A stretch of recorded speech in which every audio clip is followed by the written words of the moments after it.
So we're here with Doro and Metal Rules. Thank you for seeing us today. Thank you for having me. So I must ask you the first most obvious question. What is your impression of playing on the cruise, on the boat? It's great. I think the atmosphere is fantastic. The fans are all in such a great mood, and fans from all over the world, from Canada, America, South America, Australia.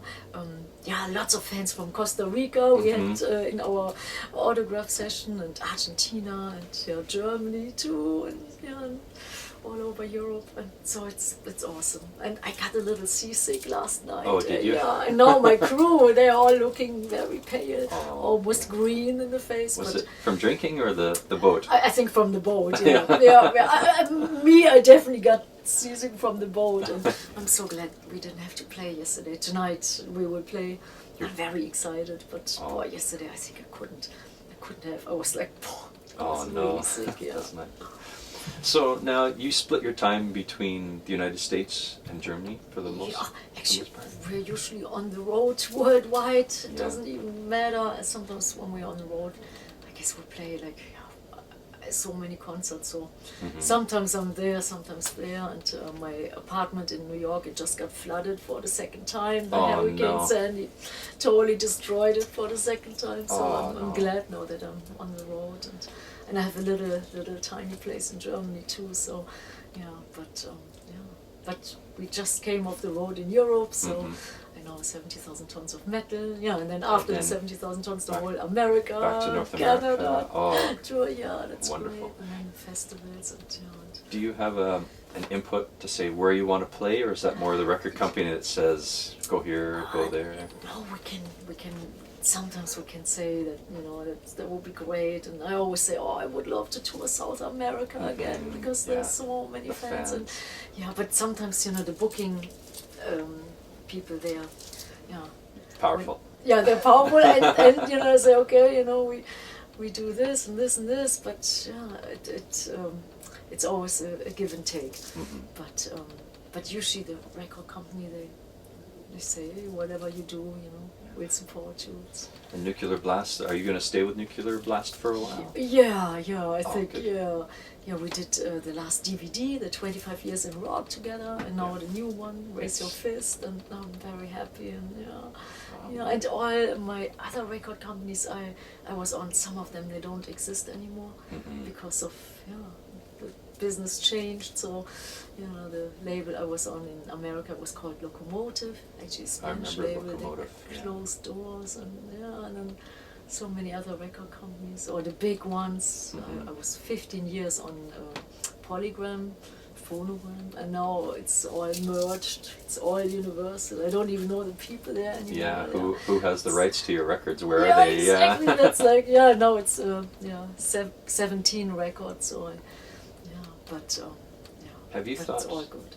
Have you thought about? You have so many interesting bonus tracks and EPs and things you've done. Have you thought maybe of a big box set as well coming up for the 30th anniversary or something like that? Actually, we were thinking about it, and what we talked about before. The rights are all over in so many record companies, and it's a little bit tricky. But I hope we will come up with something great. And I just noticed, I think one of your last companies put out the double best of under AFM, which we worked on this one together, because they told me they want to do a best of, and and I said, let's. So you had some input in that? And I wrote liner notes, but every song has like the complete story, how it came about and what it means to me or to somebody else, and so we worked hand in hand, and it was the era when it was on AFM, so. I noticed that you've had some phases in your career, of course, where you did some things with orchestras and something a bit more modern and industrial. Do you feel that you like to go through different creative phases in your life? Sometimes it's very metal, and then sometimes it's more modern. I tell you, I think every record is a mirror of the time. And I remember when we did like more industrial stuff, everybody seemed to do it. I remember, I guess Judas Priest, Wasp, the Scorpions, everybody, went for that sound, and it was a time when it was anyhow very difficult because grunge was so huge.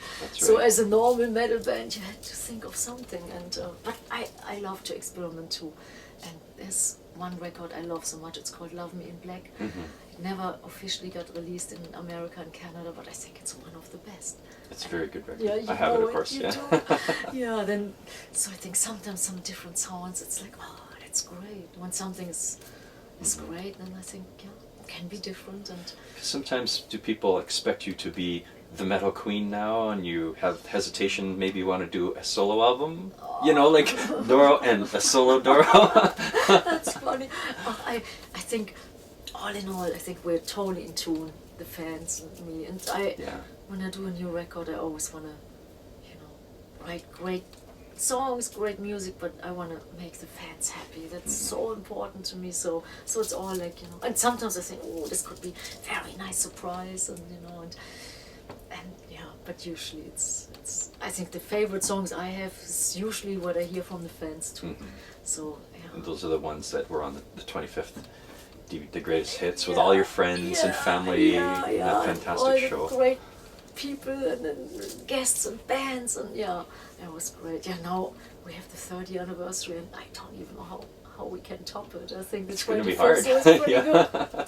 Yeah, but we will try. And yeah, on the 20th anniversary we had Lemmy and Mickey D of Motorhead as guests, and Saxon played. So boy, it was always something really special. So the 30th anniversary, yeah, we will Have try to to come do up. something. Yeah. Well, maybe it'll be double live in South America. Or Yeah, something exactly, like that. exactly. We will definitely play a double live show in Germany, Düsseldorf, where everything started, where I started with metal, which I didn't even know. My first band, we just did what we did. We had no idea that it was heavy metal. Later Just on, sounded we good. found out, yeah, it sounded good. It was always loud and powerful and very emotional too. Yeah, and I want to do it in Düsseldorf once with orchestra, and the other day with great guests. So 2 nights in a row, and then I would love to do it all over the world. Maybe one great show, and yeah.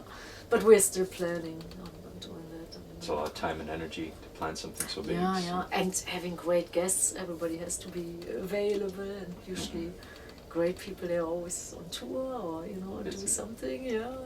But I will try my best to make something really spectacular, and yeah. So I don't want to take too much of your time. I've always admired your voice and your singing. Do you have a routine or things you do to keep your voice in shape? Exercises or No. tea or something? No, the fans. Just the fans? When I see the fans, then it just like the voice is there. I can just sing. Comes out. I could sing 10 hours straight full power when I see the fans are like excited. Oh. Yeah, the fans. That's my true love, and the most important thing in my life. And Wonderful. Well, we're fans here, and we want to say thank you for your time Thank today. you. And I'm looking Thank forward you. to seeing you for the first Thank you, time lads. on the Thank you too. cruise. Yeah, it's awesome.